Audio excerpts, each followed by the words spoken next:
Woo! Yes, yes. Good. Okay, are you in for some really hard play to start with? Are you into that, yes? Yes? Okay, good. Well, stand up, because under your chair there's a pile of paper. Pick that up.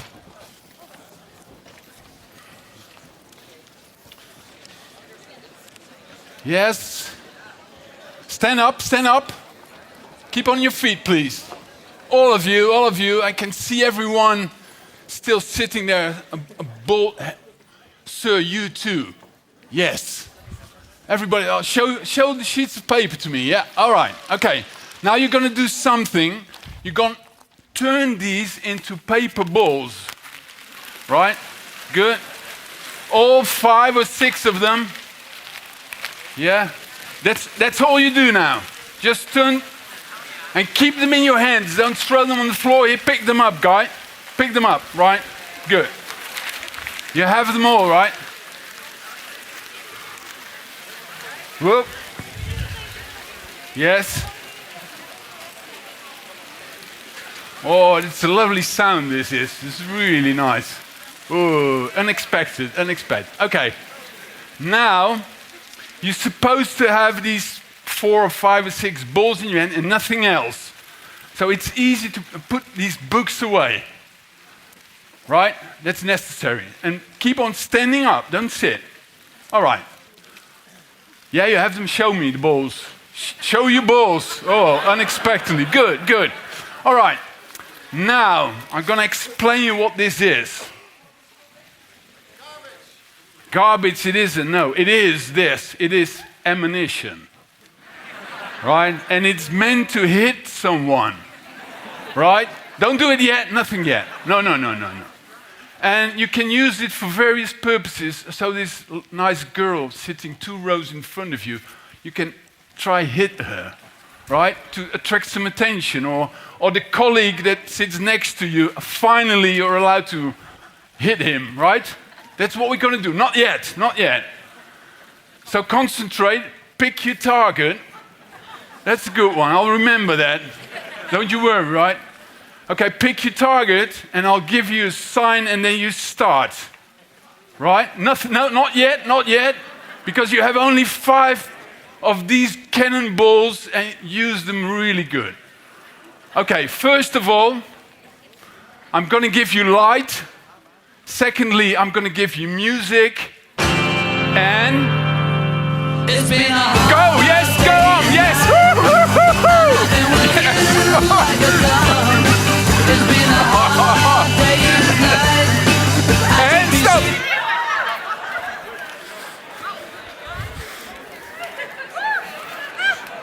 Oh. All right, yeah, push the balloons here. Why not?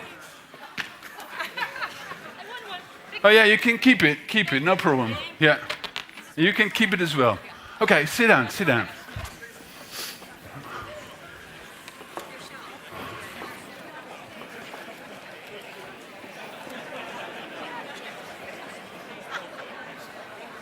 All right. Within about 10 seconds, you all turned in this bunch of idiot teenagers. Just by the blink of an eye. So this behavior popped up by giving you nothing else than a sheet of paper, some music, and just yourselves. Right? I'll get back to that. Of course, I didn't do it for nothing, so I'll get back to that. Good. A story. Imagine this. Whoa.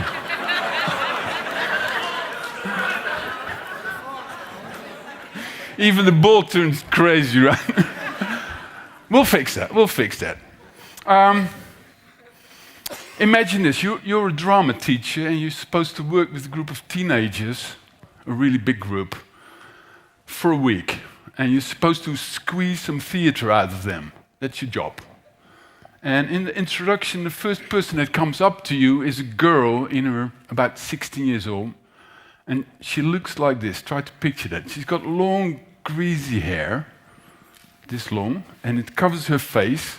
And on top of that, she's got glasses, thick glasses. She's got a skirt until here, brownish. She's got no lights in her eyes, and her shoulders are bent inwards, and she's obviously really, really shy. And you have to work with her for a week. That is pretty hopeless, isn't it? About 4 days into that week, we organized our own little pop-up theater festival in the small town of Ermelo. And the police was too late to prevent it, so we just did it. And we sort of really popped up there and did our acts there. And there were about 10 different acts, and I was patrolling and monitoring the streets to see if it went well. And after about half an hour, I came up to a group of about, I think, 200, 250 people. And they were obviously listening to someone in the middle. It was a circle. And I came close, and I'm quite long, so I was able to look over the audience. And there I saw something quite unbelievable, because right in the middle of this group, someone was telling a story in a crispy voice, light in her eyes, enjoying herself and enjoying the audience. And it was the girl with the greasy hair in 4 days. That sort of changed my perception on how quick learning could go. And coming from this world, the world where theater makes people move quickly and thinking like this, I was quite surprised and glad when I was able to enter the glorious and innovative and energetic world of business. And I saw this. And this. And this. And this. This. And this. It happens every single day in big corporations. They're doing conferences, management meetings, just day-to-day business meetings, and they all suck. They're boring. So quite quickly we started to experiment to see what a good meeting is and why it is good and why it is wrong and why it fails. So we started to do all these really stupid things. We had glorious mistakes and really stupid successes, and it was really nice. And in that process of a few years, we discovered a mechanism that is really interesting. And it happened like this. There was a customer, a client from Rotterdam, and this client wanted to do an event. And an event is different from a business meeting, right? I'm talking about business meeting, but this is an example how we discover this little mechanism. And they wanted to do an event in Amsterdam, knowing that between Rotterdam and Amsterdam, you have to come up with something that is pretty good, otherwise they kick you out in Amsterdam. Coming from Rotterdam, right? Okay. So they said to us, listen, it's got to be really special, so what you could do is you could hire a Boeing 747, do an opera in there, fly us to New York and back, and that's a great idea, but we have done that. So come up with something that's a bit better, right? There was budget, so we thought, and we went backwards into the simple, normal things instead of luxurious stuff. And we decided to bring them back to their own high school, to bring them back to a high school party. And we rented a school in Amsterdam, and we divided them in classes, about 400 people, really corporate people, and we had them have lessons, a series of lessons, 3, each group had 3 lessons in a schoolroom. Lessons like German from the German teacher, and the German teacher suffered from a heart attack, really funny. The French biology teacher showing soft porn to talk about human functionalities, really ridiculous lessons.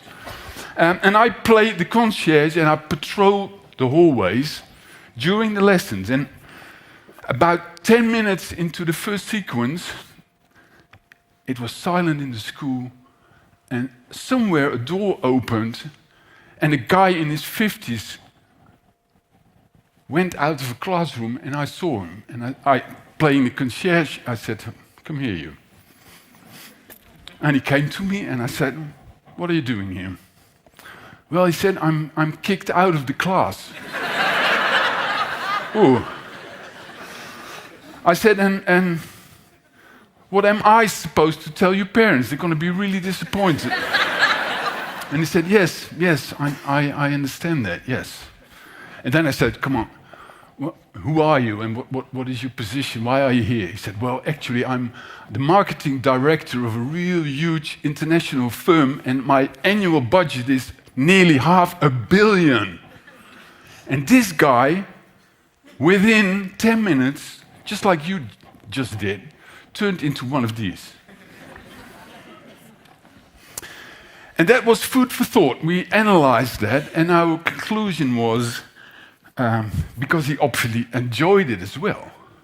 So our conclusion was, if you bring people into a situation that they all instantly recognize because they are raised in it, then they know what to do, and they are able to enjoy themselves, show appropriate behavior, and it is going to be really powerful if you do that. And in the end, we call that elementary meetings.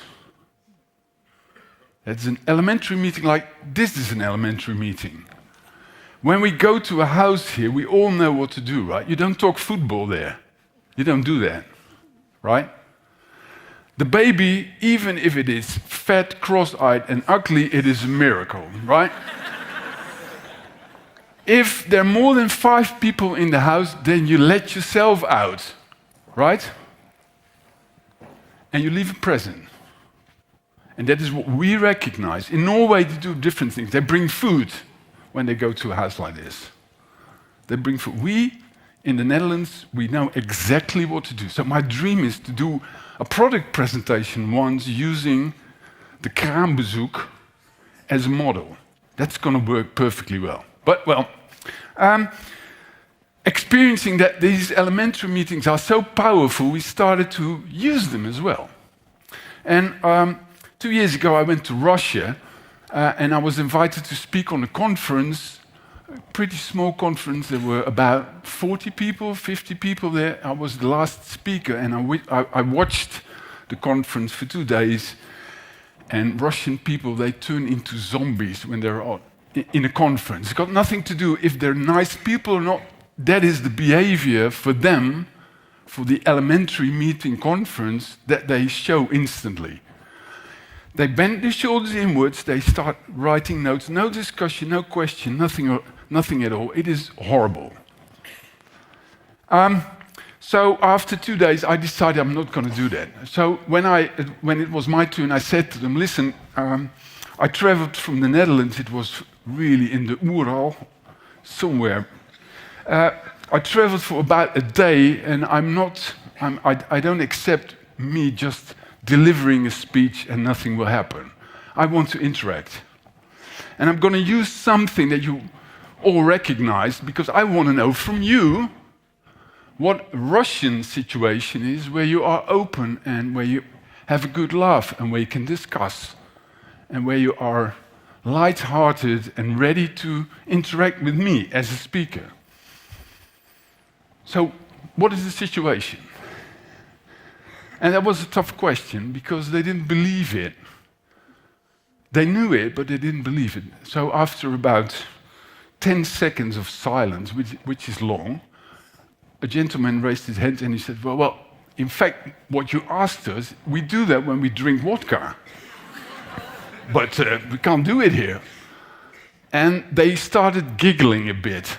So I knew I'm on the right track now. So I forced them to get glasses and bottles, and they explained to me how to sit in a circle and a small table in the middle. And they explained me that a toast, drinking vodka, will start with a toast of the oldest gentleman, And after he's done that, everybody starts this. So I said, listen, this is not about getting as much alcohol in your blood as possible. This is a presentation, and we're going to do it using the ritual of drinking vodka. That's the point. So there was only a tiny little bit of vodka in there, and then this gentleman had a toast, and he spoke really nice poetic words about the wood, the forest of knowledge, and the bears that come up, and blah, blah, blah. Really short. Normally, they do really lengthy, boring talks about bureaucracy and stuff, and now it was really nice and crispy. And then I could start. I did my presentation, and there were discussions, and there were laughter, and they were open, and it really worked. After 10 minutes, I noticed this slight sort of discomfort in the group. So after 12 minutes, I said, sorry, I'm going to stop. What's the point here? Well, they said, it's 10 minutes gone now, so we need another one. Okay. So when elementary meetings, we're on the same page. You understand what I'm talking about, right? These meetings that everybody recognizes, and you can translate them into other situations. So if they're so powerful, is it possible to use these to transform these boring day-to-day business meetings? And I think yes. The whole point is that the reason why they're so boring is they're using the same elementary meeting over and over again, and it is the wrong one. I'll explain it to you. In the Middle Ages, the rich people were able to send their kids to monks to have them learn reading, writing, and mathematics. And to do so, these kids needed a table, a piece of paper, a feather or a pen, and a teacher in the middle. And for reading, writing, and mathematics, this classroom, because the classroom was born, was really nice. It worked. You sat there and you had to read and write, and it was all perfect for that. But we kept it that way. Although the issues changed, we kept ourselves trapped in the classroom. I mean, a topic as nice as biology, you don't do that in a classroom. That is ridiculous. You should go into nature to do that. Physics, you go to a lab. No, we stayed in the classroom for ages and ages because the status was attached to it. It was nice. I still remember my mother expressing a sort of a pride on my first day to school, and it felt like I'm actually going to a higher class now. You probably recognize that. So even in the industrial age, they thought, well, the classroom is great. For knowledge exchange, we use the classroom. It is efficient. You can squeeze 50 kids in it, with only one teacher needed, and they come out and they're ready for this. So why not? Let's do that. And even when I went in the 60s to my school, it basically looked the same, and it still does. Not everywhere, but knowledge exchange is everywhere linked to classrooms. And the business took it over. They said, "Oh, okay. If we have a meeting and we have to exchange knowledge and ideas, then we have a classroom, a sort of a classroom." And even in departments, in smaller groups, they do stuff that in a way looks like classrooms. And even the boardroom comes from school. This is the room where the teachers are together, right? They have a cup of coffee there, and then they go back to their classroom again. So knowledge exchange and the classroom are strongly linked in business. So you could ask, what is the problem here? What is the problem? Well, first of all, the different topics that we do nowadays, sometimes they don't need a classroom, but we keep on doing that. And if you watch this, the picture in the right lower hand corner shows you more status than the guys up there. The classroom still has a higher status than just working with your hands or experimenting. So what is the problem here? Why should we change that? We're losing potential here, and I can show you how it works. I'm going to ask one of you a really tough question, and I'm going to point my finger to one of you, and this person is going to answer this question, right? Are you ready? Okay.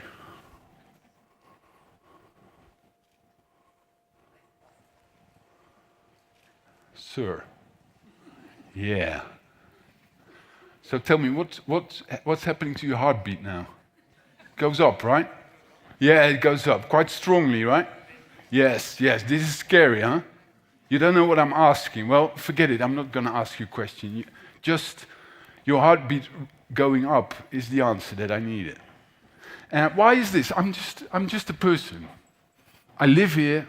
I go to the toilet. I'm a speaker now, right? And you're a guy. You have experience. I've got experience. So why is it so scary that when I ask you a question? Well, the point is the classroom kicks in. I'm the teacher, and he's the pupil, and I give him a turn. And he knows that if his answer is silly, you're all going to laugh. And he's going to lose his girlfriend. And that is at stake now, because the classroom kicks in. So he's not giving his answers, and he's not sharing all his experience, because we are, in a way, in a classroom here. And that is silly, because this world's got so many problems that we need all the bright minds that we have in order to come over the problems. But using the classroom over and over again, people shut up and they don't say what they're thinking, and making mistakes is not allowed. We've heard that earlier, right? Innovation and making mistakes are interlinked as well. The classroom doesn't help.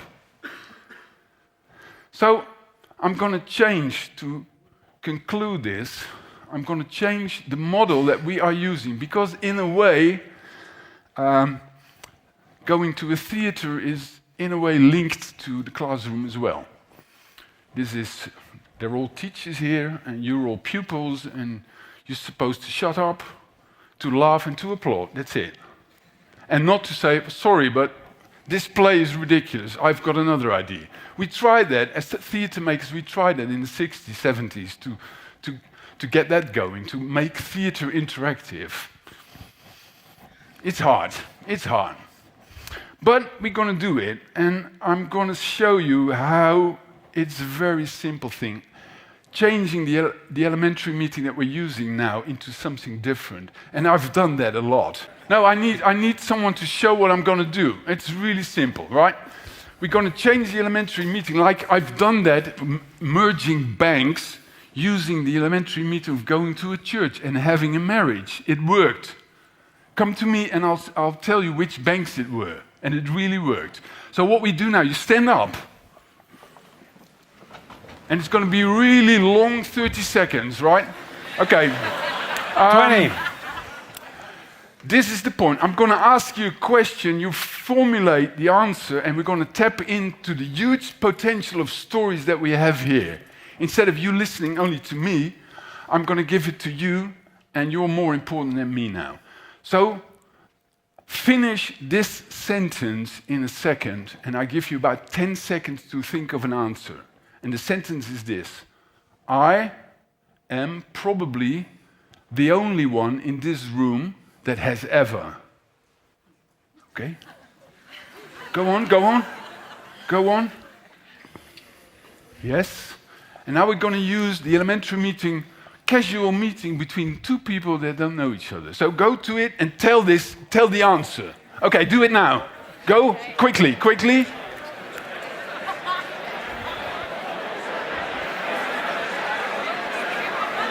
All right, that's it. That was a quick one. Yes. All right. Oh, this is good. You're the bunch of teenagers again. That's good. Okay, now when I ask you, share 1 or 2 stories that you've heard from someone else. Yeah, it's a really nice story. Just a sentence. So, come on. Yeah, you. She danced with the Queen. Yes. Okay. Before I stop, is this. It was not scary anymore for you, right? It wasn't scary. I asked you something and you just came up with the answer. That's the power of, that is exactly the power of elementary meetings. Use them and good luck. Bye-bye. Thank you.